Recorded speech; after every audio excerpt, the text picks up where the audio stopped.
Kadiyam Andhra paper mill కార్మికుల న్యాయమైన డిమాండ్ల సాధన కోసం వైఎస్ఆర్ కాంగ్రెస్ పార్టీ అండగా ఉంటుందని ఆ పార్టీ యువజన విభాగం రాష్ట్ర అధ్యక్షుడు రాజానగరం మాజీ ఎమ్మెల్యే జకంపూడి రాజా హామీ ఇచ్చారు. గత 60 రోజులుగా సమ్మె చేస్తున్న ఆంధ్ర పేపర్ మిల్ కడియం కార్మికులను గురువారం సమ్మె శిబిరం వద్ద కలిసి సంఘీభావం ప్రకటించారు. అనంతరం మాట్లాడుతూ ఫ్యాక్టరీ యాజమాన్యం కార్మికుల సమస్యలను పరిష్కరించకుండా నిర్లక్ష్యంగా వ్యవహరించడం సరికాదన్నారు. పార్టీలకు అతీతంగా కార్మికులకు అన్ని విధాలుగా అండగా ఉంటామని స్పష్టం చేశారు. కార్మికుల సహనాన్ని పరీక్షించడం, కార్మిక నాయకులను లక్ష్యంగా చేసుకుని చర్యలు తీసుకోవడం మానుకోవాలని యాజమాన్యానికి సూచించారు. న్యాయమైనటువంటి సమస్యల మీదే ప్రశ్నిస్తున్నారు తప్పితే మరొకటి కాదు. దాని మీదే యాజమాన్యాలు అడుగుతా ఉన్నారు. వాళ్ళని తీసుకోవాలి. వాళ్ళు ఇన్ని రోజుల పాటు బయటుండి నష్టపోయినటువంటి కారణంగా వాళ్ళు చేసినటువంటి ఉద్యమానికి సరైనటువంటి ఒక లాజికల్ ఎండ్ ఉండాలి. ఏదో ఊరికినే సరదాకి వచ్చి బయట ఇక్కడ ఎండలో టెంట్ వేసుకుని కూర్చునే సరదా ఎవరికి ఉంటుందండి? ఎవరికైనా ఊరికినే పని లేక మనకు ఉన్నటువంటి ఉద్యోగం మానేసుకుని, లేకపోతే లోపల మనం ప్రొడక్షన్ చేయాల్సింది మానేసి ఇక్కడ వచ్చి కూర్చోవడం ఏమైనా సరదానా? ఆ ఏసీ రూమ్ లో కూర్చున్న వాళ్ళకంటే కూడా మోర్ కమిట్మెంట్ తో ఉంటారు ఇక్కడ ఉన్న ప్రతి కార్మికులు కూడా. ఏ రకంగా ఇంకా ప్రొడక్షన్ పెంచాలి, మేనేజ్మెంట్కి ఇంకా 4 రూపాయలు ఎట్లా మిగల్చాలి అనేటువంటి దాని మీదే కమిట్మెంట్ తోనే ఉంటారు తప్పితే ఎవరు కూడా ఏం సరదా కాదు. ఇక్కడ వచ్చి బయట ఎండలో ఇంకా ఇప్పుడు ఈ జూన్ నెలలో కాస్త తగ్గింది, మనం మే నెల నుంచి చేస్తారు. మీరు ఏప్రిల్ 30 నుంచి దాదాపుగా 50 రోజులు మే అంత ఎండలో ఇక్కడ కూర్చున్నారంటే ఎవరికి సరదా ఏమి?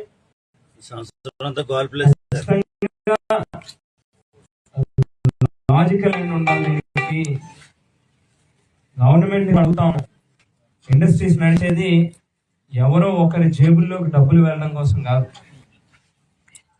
ప్రభుత్వాలు ఇచ్చే సబ్సిడీలు ట్యాక్సుల రూపంలో కావచ్చు, పవర్ సబ్సిడీలు కావచ్చు, లేకపోతే మన గోదావరిలో తీసుకెళ్లి నీళ్ళు ఇచ్చేది కావచ్చు, ఇవన్నీ కూడా 10 మందికి ఉపాధి దొరుకుతుంది, ఉద్యోగాలు వస్తాయి అనేటువంటి లక్ష్యంతోనే ప్రభుత్వాలు ఇండస్ట్రీని, పరిశ్రమల్ని ప్రోత్సహించారు.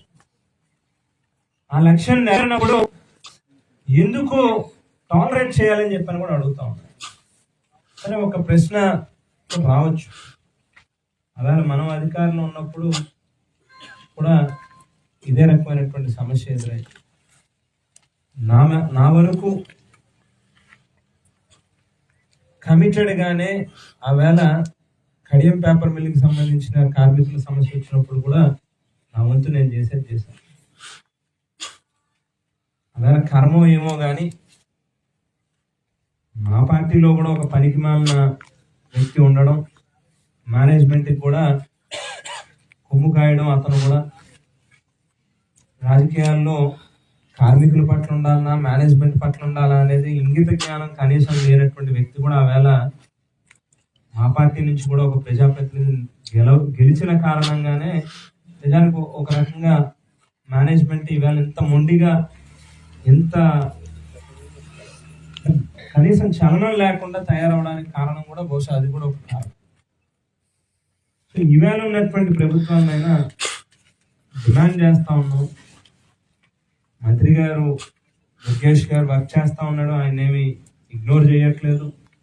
కానీ స్థానిక శాసనసభ్యుడిగా ఉన్నటువంటి బుచ్చయ్య గారు, ఆయనకు కూడా సుదీర్ఘమైన అనుభవం ఉంది. పేపర్ మిల్ కార్మికుల సమస్యల మీద కూడా ఆయనకు కూడా అవగాహన ఉంది.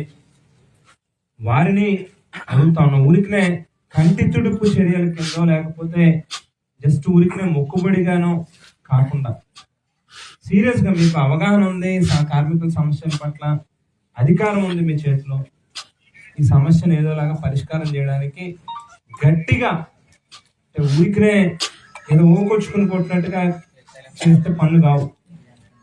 అవతల వాడు మొండిగా ఉన్నప్పుడు మనం కూడా మొండిగా ఉంటేనే పనులు అవుతాయి. గట్టిగా చెప్పాల్సినటువంటి అవసరం ఉంది. ఎక్కడికి వెళ్ళిపోతారని నాకు అర్థం కాదు. మేనేజ్మెంట్ బిల్లు కట్టేసి అక్కడికి వెళ్ళిపోతున్నారు. ఎక్కడికి వెళ్ళిపోతారని నాకు అర్థం కాదు. కోట్ల రూపాయలు, 100 కోట్లు ఇక్కడ లాభాలు వస్తా ఉంటే మనమే చెవులో పువ్వులు పెట్టుకుని ఉన్నామా? మిల్లు మూసేస్తాను, గేట్లు తాళాలు వేసేస్తానని అంటే వినడానికి. కేవలం బెదిరింపు ధోరణి తప్పితే మరొకటి కాదు. ఖచ్చితంగా గట్టిగా ఉండమని అధికార పార్టీకి సంబంధించినటువంటి ప్రజాప్రతినిధులు కూడా విజ్ఞప్తి చేస్తా ఉన్నా. వారితో పాటుగా రాజకీయాలకి పార్టీలకి అతీతంగా కార్మికుల సమస్యల పట్ల ఉద్యమించడానికైనా పోరాటానికైనా నేను కానీ మా స్థానిక నియోజకవర్గ సమన్వయకర్త మాజీ మంత్రివర్యులు మా జిల్లా పార్టీ అధ్యక్షులు చెల్లిపోయిన వేణుగోపాలకృష్ణ గారు కానీ, అలాగే స్థానికంగా ఉన్నటువంటి మా పార్టీకి సంబంధించినటువంటి నాయకులు కానీ అందరం కూడా డెఫినెట్గా రాజకీయాలకు అతీతంగా మీకు సపోర్ట్ చేస్తాం. మా నుంచి మేము చేయాల్సింది ఏదున్నా తప్పకుండా మీకు అండగా నిలుస్తాం. అందులో ఏ రకమైనటువంటి అనుమానం లేదు అని చెప్పి కూడా మీ అందరికీ తెలియజేస్తూ, నా పని ఎప్పుడు మొదలవుతుందో చెప్పండి, తప్పకుండా మీతో పాటు నిలబడతా.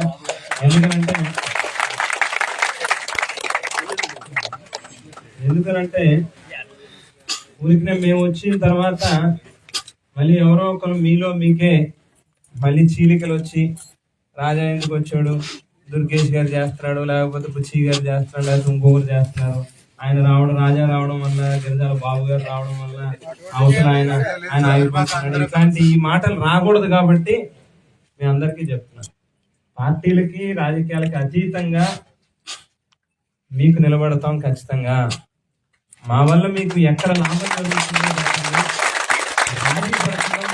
పోరాటం చేస్తాం. నాకు అనుభవం కొద్దీ చెప్తా ఉన్నావు, ఇప్పుడున్న అధికార పార్టీ నాయకులు వీళ్ళు పేపర్ మిల్ మేనేజ్మెంట్ ఎట్లా వాళ్ళ మోడస్ ఆఫ్ ఆపరేషన్ ఉంటుంది అనేది అనుభవం కొద్దీ చెప్తున్నారు. వాయిదాలు వాయిదాలు వాయిదాలు వాయిదాలు వేస్తూ ఉంటారు, అదొక పద్ధతి. చివరికి విసిగి వేసారిపోయి ఆవేశం కొద్దీ ఆవేదన కొద్దీ పోరాటం మొదలు పెట్టేసరికి అందులో ఒక 10 మందిని బయట పెడతారు. ఆ 10 మందికి ఉద్యోగం ఇస్తే చాలు అని పరిస్థితికి మనం ఆలోచన చేసేటట్టుగా మన పరిస్థితిని తీసుకొస్తాం. ఎప్పుడు చేసే పద్ధతి ఇదేం కొత్తగా జరిగేది కాదు. సో అందు గురించి ఇన్ని రోజుల పాటు 60 రోజుల పాటు మీరు చేసిన ఉద్యమానికి లాజికల్ ఎండ్ రావాలి అంటే ఏ ఒక్కరి ఉద్యోగం పీకడానికి వీల్లేదు. సేమ్ టైం అడిగిన డిమాండ్ల్లో ఓకే అన్నీ చేయమని చెప్పాను కదా, కానీ అట్లీస్ట్ మనం లెగుస్తున్నాం అని అంటే ఇన్ని రోజులు కూర్చొని కడుపు మార్చుకుని కూర్చున్నాం అని అంటే కొంతైనా దానివల్ల ఫలితం ఉండాలి కదా. ఊరికి నేమి సరదాగా 60 రోజుల పాటు కూర్చున్నది. ఒక 10 డిమాండ్లు అడిగాం, 10లో పోనీ 6 కాదు 5 కాదు 4 చేయండి. పోనీ ఏదో జీతం పెంచమని మనం 3000 పెంచండి, 4000 పెంచండి, 5000 పెంచండి, 2000 చేయండి. ఏం చేస్తున్నాం? ఎక్కడో చోట ఏదో ఒక లాజికల్ అని ఉండాలి కదా. ఊరికి ఏదో సరదా కూర్చున్నట్టు కాదు కదా. తప్పకుండా మా తరఫున అయితే పూర్తిగా చెప్తున్నాను, అన్ని రకాలుగా సపోర్ట్ చేస్తాం. అలాగే ఇక్కడ వంట వార్పు కార్యక్రమాలు కూడా చేస్తున్నారని చెప్పని కూడా చెప్పారు. దానికి కూడా నా తరఫు నుంచి ఒక 50,000 రూపాయలు డబ్బులు